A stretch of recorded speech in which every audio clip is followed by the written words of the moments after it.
Zomato is betting on eating now and pay later. According to an article published in FinShots, Zomato is now betting on food lending business. अब ये food lending क्या है?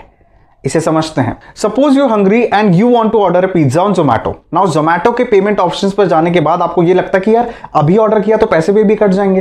क्या ऐसा नहीं हो सकता कि हम अभी पिज्जा खा लें और बाद में पे करें? Now for that, Zomato gives you the option of eat now and pay later, which ultimately makes you happy, but not Zomato. Why? See, whenever you choose the buy now pay later option, payment के gateway पर होती हैं कुछ companies जो ये buy now pay later का option provide करती हैं, जैसे सिंपल, लेजी पे, जेस्ट मनी. नाउ ये कंपनीज ऑर्डर की वैल्यू का पेमेंट तो कर देती हैं जोमेटो को, पर उसमें से 1 या 2% रख लेती हैं अपने पास. जैसा कि अगर आपने 400 रुपए का पिज्जा ऑर्डर किया तो ये bye now pay letter companies उन 400 रुपए में से 4 रुपए या 8 रुपए अपने पास रख लेती हैं. तो होता क्या है कि ऑर्डर की पूरी वैल्यू जोमेटो को नहीं मिल पाती.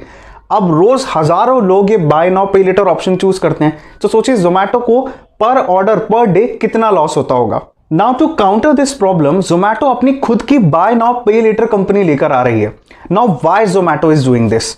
To main reasons. First, Zomato is eyeing on the growth of its core business. See, Zomato knows कि इंडिया में फूड डिलीवरी बिजनेस का मार्केट काफी लिमिटेड है. In a country with population of nearly 140 crore कितने लोग ऑनलाइन फूड ऑर्डर करते हैं? But in 2021 nearly 50% of the customers who order from Zomato were actually new customers. So Zomato knows कि नए लोग उससे जुड़ रहे हैं और उसका मार्केट इंडिया में बढ़ सकता है. सम ईयर्स बैक जब मैकडोनल्ड्स ने ये बाय नाउ पे लेटर का ऑप्शन कस्टमर्स को दिया था, तब उनकी ऑर्डर वैल्यू $4 से $7 तक इंक्रीज हो गई थी. That is 55% growth. Second reason ये कि ये जो न्यू कस्टमर्स ऐड होंगे, they could be the prime customers for Zomato's buy now pay later scheme.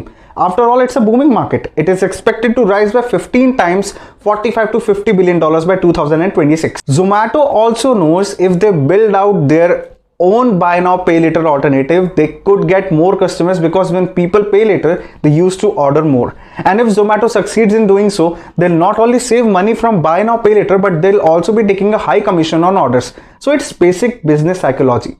Well, what do you think about Zomato's new idea? Thanks for watching and stay tuned for more updates like this.